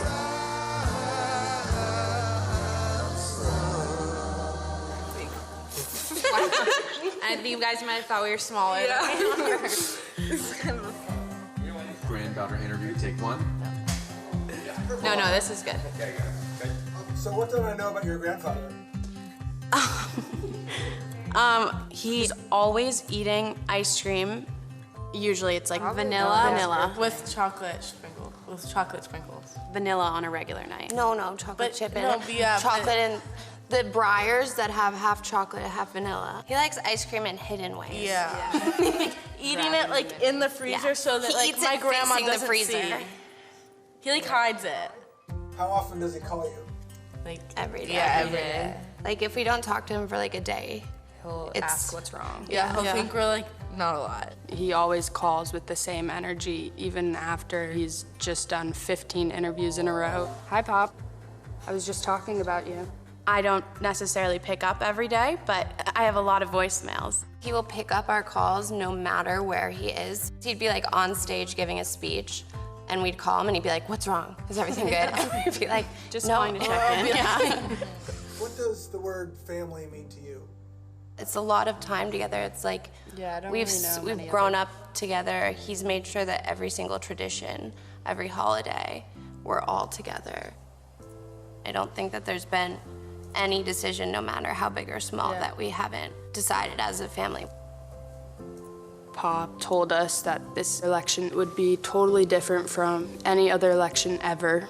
He was worried how it would affect his kids. Whether or not we wanted to go through another campaign and be scrutinized by the press. There had been talks of a big meeting coming. It's normally called by the parents, I would say, but this time it was called by me. I came down from Penn, and Maisie came up from DC, and my cousins lived down the road. He thought we were calling a meeting sort of to like discuss, whether or not we wanted him to, but really we were calling it to be like, get in that race, hurry up. We just knew that he had to run, and we weren't gonna take no as an answer. At the end of the day, I think we're all very happy we had that meeting. All right, well, when you get back there, give me a call to tell me how the whole thing went, okay? Okay, I will. I love you, baby. I love you too. We want to ensure that our kids live in a nation that is safe, happy, healthy, and fair. And so this election, we're voting for Joe Biden. Let's have a conversation with these kids. Let's do it. So, let's jump right in, shall we? What does jump in mean? Go for it. Mommy, I can't be quiet. Why? I don't want you to be quiet. You deserve to speak and say whatever it is that comes to your mind in this moment right now. Every election is important. This upcoming election is especially important. One, because the social injustices right now, racial inequality, but also because we have children. Excuse me, Mommy? Yes. I need to go to the bathroom. Okay. You want to go right now? Do you know where the president lives? In the White House, Washington, D.C. Do you know what the president's job is? To tell what happened to the world? That's good. That's a good one. Keep the environment safe? That is correct. As we say, that is. If you could create the ideal person to lead this country, what characteristics would that person have? A very kind personality. What would you like to see taken care of? I would like to see them taking care of the earth and the people. So, girls, It is 2020 and the election is coming up in November. Do you know who is running for president? Joe Biden. Yeah. And... Exactly, that's it. This video's over. What would you say if you knew that Joe Biden was going to have a woman as his vice president? Surprised, like happy. Why? There's like not a lot of like women being president and helping alongside the president. Mm-hmm. How important do you think your faith is in the way that you live your life? Really big, because I'm grateful for all the things that I have and that I love my family. And with that said, everyone, we really thank you, one, for listening to this very candid conversation with our daughters. And we just want to encourage you to truly do your research, think about your own homes and what you'd like to see projected out into the world in the right direction is making sure that you vote this election for Biden. Whatever you do, please vote. Every vote counts. Just remember that. You gonna dance out? Here's the big question. How much of your time and energy are you willing to devote to elect Joe Biden?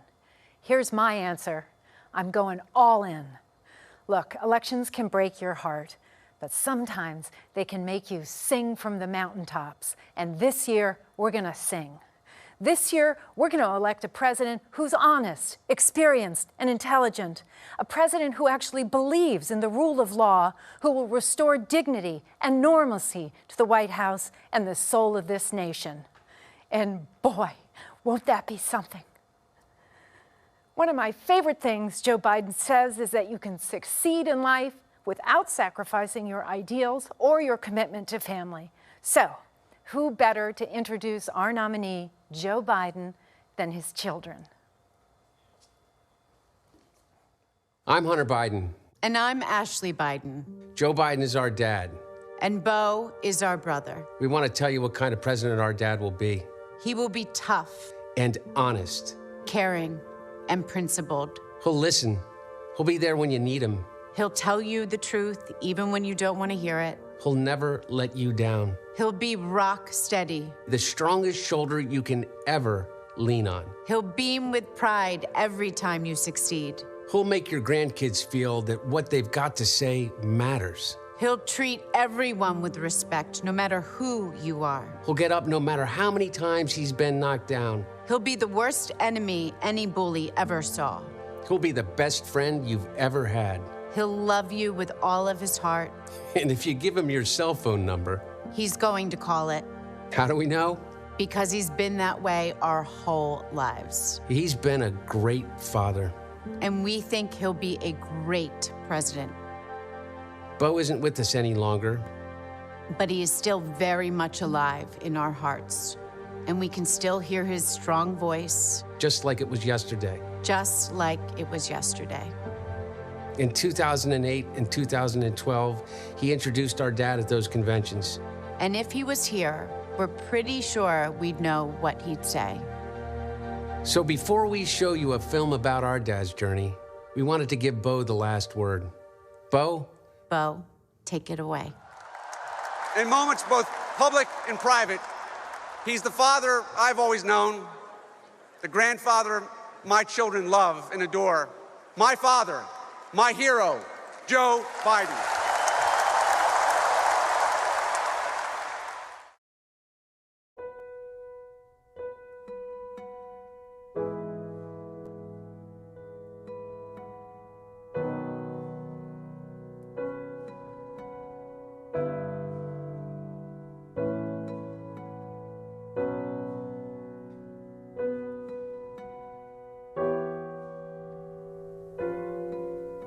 Our lives have been turned upside down, shattered and shaken. But the American story has had moments like this before. and he was there, answering the call. When we came into office in 2009, we were going through what was then the worst financial and economic crisis since the Great Depression. The economy was hemorrhaging hundreds of thousands of jobs a week. People were losing their homes to foreclosure. The financial system was in tatters. Auto sales had dropped to near zero levels. The auto companies faced bankruptcy, and many said, let them fail. But Joe remembered his father and what it meant to lose a job.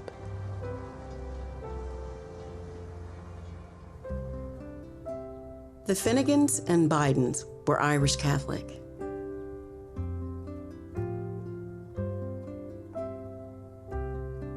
Joe was their first. And then his sister Valerie. From the moment I opened my eyes, my big brother was there. The thing that was most important was family and family and family. As the post-war boom faded, Joe's father struggled to find work in Scranton. But 140 miles south, there was a job cleaning boilers in Wilmington. There was a long stairway up to the second floor. Dad went up to Joey in our bedroom and saying, Joey, you gotta be a big boy. For the first time, Joe saw the heavy burden on a father, and it was a lesson he would never forget. A job is a lot more than a paycheck. It's about dignity. The country was losing tens of thousands of jobs a day, and they needed 3 votes to pass the economic rescue package. Joe Biden was handled the task of going to get those 3 Republican votes. Joe returned to the place where he had been so effective. Passionate argument, sympathetic listening, a willingness to make adjustments and accommodations to bring people on board. When the law finally passed, the president tapped his partner to run the program. Joe tracked every dollar, calling mayors and governors. Talking to them on the phone, one-on-one. He gave all of them his cell phone. And I watched him bring his heart to that job. It matters that you have in your mind the family that you're trying to reach, the neighborhood that you're trying to reach, the people whose lives are affected by what you do. The skills that had made him so effective had not come easy. When he entered school, there was a problem. Joe had a stutter. And it's mortifying. It allows that child to become an object of ridicule. When his teacher mimicked him and Joe ran home from school, his mother drove him back. Did you say to my son, Mr. Biden?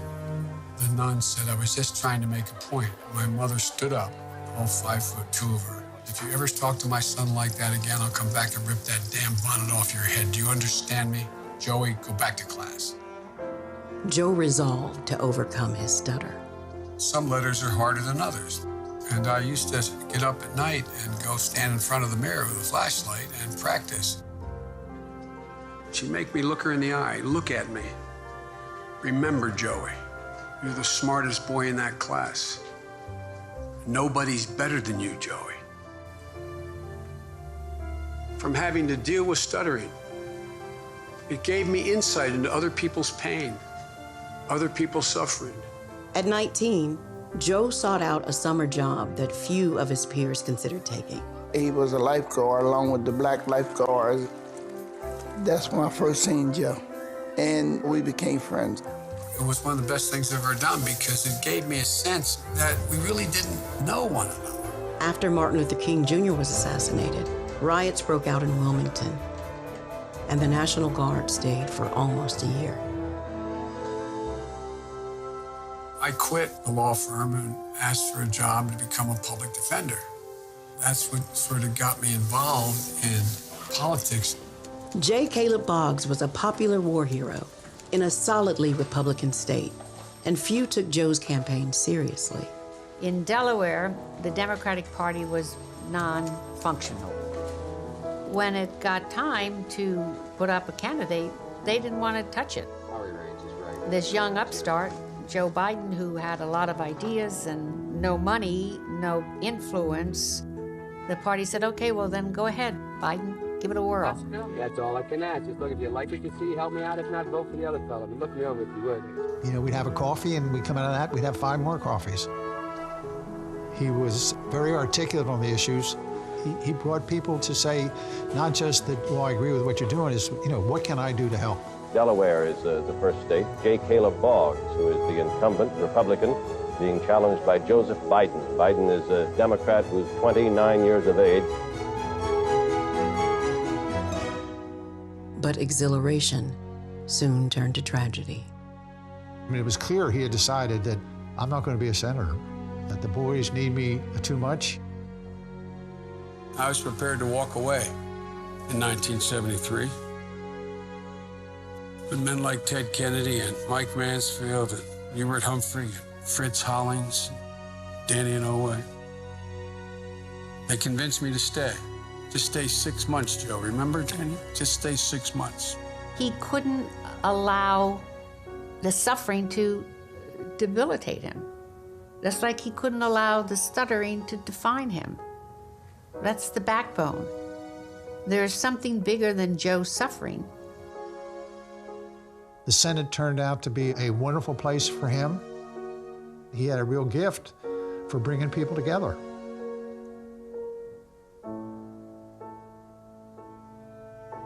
The 3 of them had a bond that was forged in sorrow and expanded into joy when Jill entered.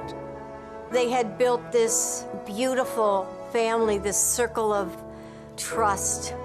And then the extra gift of Ashley.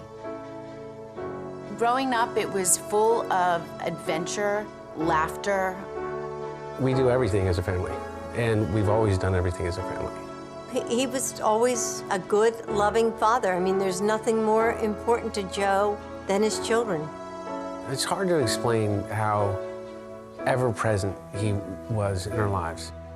You don't have to guess what my dad believes. A great benefit of being my father is that he doesn't have to contort himself into different people at different times.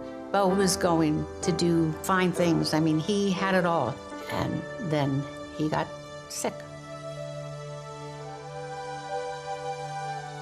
The whole world tilted, and it felt like we were all falling off. Once again, Joe faced the unimaginable. My mother, she said, bravery resides in every heart, and someday it will be summoned.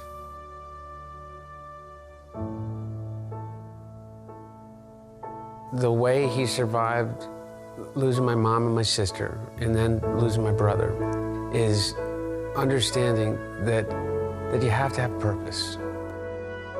Every day I get up, I ask myself, I hope he's proud of me, because that's the thing that makes me move on. From his time in the Senate and then the White House, Joe always found a way forward, forging unlikely friendships and alliances.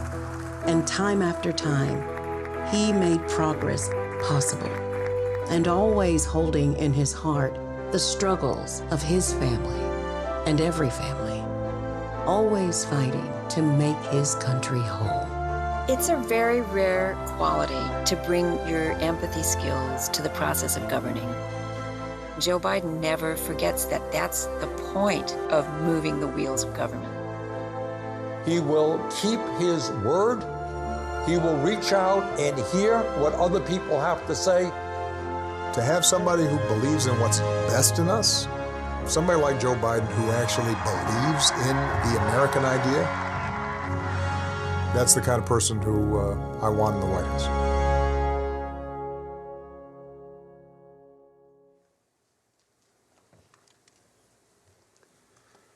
Good evening. Ella Baker, a giant of the civil rights movement, left us with this wisdom: give people light, and they will find the way. Give people light. Those are words for our time. The current president has cloaked American darkness for much too long. too much anger, too much fear, too much division. Here and now, I give you my word. If you entrust me with the presidency, I will draw on the best of us, not the worst. I will be an ally of the light, not the darkness. It's time for us, for we the people, to come together. And make no mistake, united we can and will overcome this season of darkness in America. We'll choose hope over fear, facts over fiction, fairness over privilege. I'm a proud Democrat, and I'll be proud to carry the banner of our party into the general election. So it's with great honor and humility I accept this nomination for President of the United States of America. But while I'll be a Democratic candidate, I will be an American president. I'll work hard for those who didn't support me, as hard for them as I did for those who did vote for me. That's the job of a president, to represent all of us, not just our base or our party. This is not a partisan moment. This must be an American moment. It's a moment that calls for hope and light and love, hope for our future, light to see our way forward, and love for one another. America isn't just a collection of clashing interests of red states or blue states. We're so much bigger than that. We're so much better than that. You know, nearly a century ago, Franklin Roosevelt pledged a New Deal in a time of massive unemployment, uncertainty, and fear. Stricken by a disease, stricken by a virus, FDR insisted that he would recover and prevail, and he believed America could as well. And he did, and we can as well. This campaign isn't just about winning votes. It's about winning the heart and, yes, the soul of America. Winning it for the generous among us, not the selfish. Winning it for workers who keep this country going, not just the privileged few at the top. Winning it for those communities who have known the injustice of a knee on the neck. For all the young people who have known only America being rising inequity and shrinking opportunity, they deserve the experience of America's promise. They deserve to experience it in full. You know, no generation ever knows what history will ask of it. All we can ever know is whether we're ready when that moment arrives. And now history has delivered us to one of the most difficult moments America's ever faced. Four historic crises, all at the same time. A perfect storm. The worst pandemic in over 100 years. The worst economic crisis since the Great Depression. The most compelling call for racial justice since the 60s. And the undeniable realities and just the accelerating threats of climate change. So the question for us is simple. Are we ready? I believe we are. We must be. You know, all elections are important. But we know in our bones this one is more consequential. As many have said, America is at an inflection point. A time of real peril, but also of extraordinary possibilities. We can choose a path of becoming angrier, less hopeful, more divided, a path that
I'm Matt Collig, chairman and founder of Leaf Filter and a proud University of Akron alum. Today, I'm here at the Fisher Institute for Professional Selling, the largest and most technologically advanced sales facility in the U.S. All 5 of our academic programs feature hands-on, experiential learning, connections to a network of corporate partners, and access to the state-of-the-art Fisher Sales Lab. We also have 100% graduate job placement for sales majors and minors. For more information, visit uakron.edu/Fisher.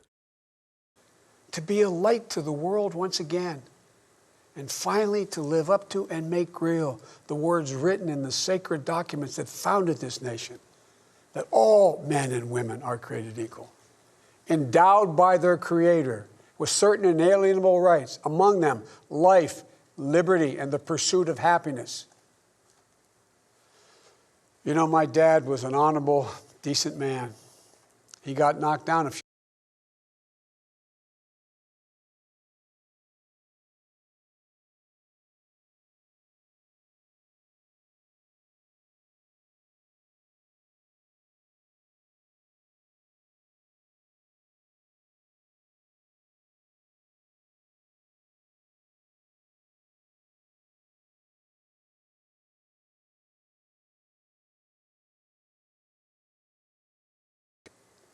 with a healthcare system that lowers premiums, deductibles, drug prices, by building on the Affordable Care Act he's trying to rip away. With an education system that trains our people for the best jobs of the 21st century. There's not a single thing American workers can't do. And where cost doesn't prevent young people from going to college and student debt doesn't crush them when they get out. With a child care and elder care system that makes it possible for parents to go to work and for the elderly to stay in their homes with dignity. With an immigration system that powers our economy and reflects our values. And with newly empowered labor unions. They're the ones that built the middle class. With equal pay for women, with rising wages you can raise a child on, a family on. And yes, we're going to do more than praise our essential workers. We're finally going to pay them. Pay them.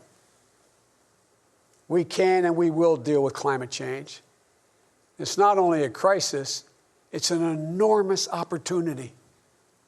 An opportunity for America to lead the world in clean energy and create millions of new, good-paying jobs in the process. And we can pay for these investments by ending loopholes, unnecessary loopholes, and the president's $1.3 trillion tax giveaway to the wealthiest 1% and the biggest, most profitable corporations, some of which do not pay any tax at all. Because we don't need a tax code that rewards wealth more than it rewards work. I'm not looking to punish anyone. Far from it. But it's long past time the wealthiest people and the biggest corporations in this country paid their fair share. And for our seniors, Social Security is a sacred obligation, a sacred promise made. They paid for. The current president is threatening to break that promise. He's proposing to eliminate a tax that pays for almost half the Social Security without any way of making up for that lost revenue, resulting in cuts. I will not let that happen. If I'm your president, we're going to protect Social Security and Medicare. You have my word. One of the most powerful voices we hear in the country today is from our young people. They're speaking to the inequity and injustice that has grown up in America. Economic injustice, racial injustice, environmental injustice. I hear their voices. If you listen, you can hear them too. And whether it's the existential threat posed by climate change, the daily fear of being gunned down in school, or the inability to get started in your first job, it will be the work of the next president to restore the promise of America to everyone. And I'm not going to have to do it alone, because I'll have a great vice president at my side. Senator Kamala Harris. She's a powerful voice for this nation. Her story is the American story. She knows about all the obstacles thrown in the way of so many in our country. Women, black Americans, South Asian Americans, immigrants, the left out and the left behind. But she's overcome every obstacle she's ever faced. No one's been tougher on the big banks and the gun lobby. No one's been tougher in calling out the current administration for its extremism, its failure to follow the law, its failure to simply tell the truth. Kamala and I both draw from our families. That's where we get our strength. For Kamala, it's Doug and their families. For me, it's Jill and ours. I've said many times, no man deserves one great love in his life, let alone two. But I've known two. After losing my first wife in that car accident, Jill came into my life. She put our family back together. She's an educator, a mom, a military mom, and an unstoppable force. If she puts her mind to it, just get out of the way. She's going to get it done. She was a great second lady, and I know she'll make a great first lady for this nation. She loves this country so much. And I'll always have the strength that can only come from family. Hunter, Ashley, all our grandchildren, my brothers, my sister, they give me courage. They lift me up. While he's no longer with us, Bo inspires me every day. Bo served our nation in uniform. A year in Iraq, a decorated Iraqi war veteran. So I take very personally the profound responsibility of serving as Commander-in-Chief.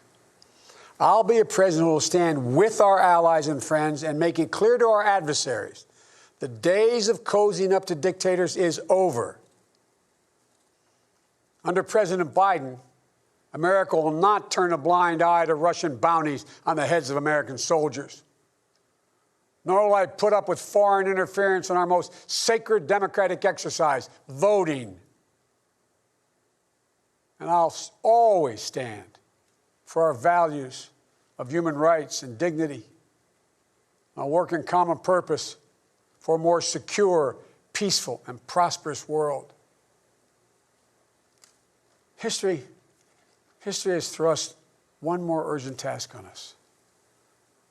Will we be the generation that finally wipes out the stain of racism from our national character? I believe we're up to it. I believe we're ready. Just a week ago yesterday was the 3rd anniversary of the events in Charlottesville. Close your eyes. Remember what you saw on television. Remember seeing those neo-Nazis and Klansmen and white supremacists coming out of fields with lighted torches, veins bulging, spewing the same anti-Semitic bile heard across Europe in the 30s.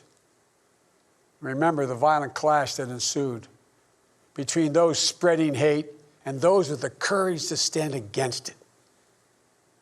And remember what the president said when asked? He said there were, quote, very fine people on both sides. It was a wake-up call for us as a country, and for me, a call to action. At that moment, I knew I'd have to run, because my father taught us that silence was complicity, and I could never remain silent or complicit.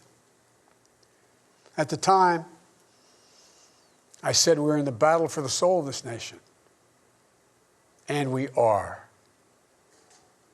You know, one of the most important conversations I've had this entire campaign, it was with someone who was much too young to vote.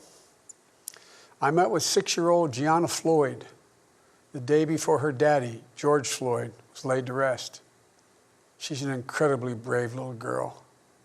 And I'll never forget it. When I leaned down to speak to her, she looked in my eyes and she said, and I quote, "Daddy changed the world. Daddy changed the world." Her words burrowed deep into my heart. Maybe George Floyd's murder was a breaking point. Maybe John Lewis's passing the inspiration. But however it's come to be, however it's happened, America's ready, in John's words, to lay down, quote, the heavy burden of hate at last, and to end the hard work of rooting out our systemic racism. You know, American history tells us that it's been in our darkest moments that we've made our greatest progress, that we found the light. In this dark moment, I believe we're poised to make great progress again, that we can find the light once more. You know, many people have heard me say this, but I've always believed you can define America in one word: possibilities. The defining feature of America: everything is possible. That in America, everyone, and I mean everyone, should be given an opportunity to go as far as their dreams and God-given ability will take them.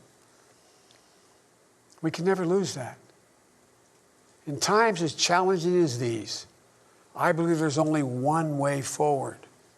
As a united America, united in our pursuit of a more perfect union, united in our dreams of a better future for us and for our children, united in our determination to make the coming years bright. Are you ready? I believe we are.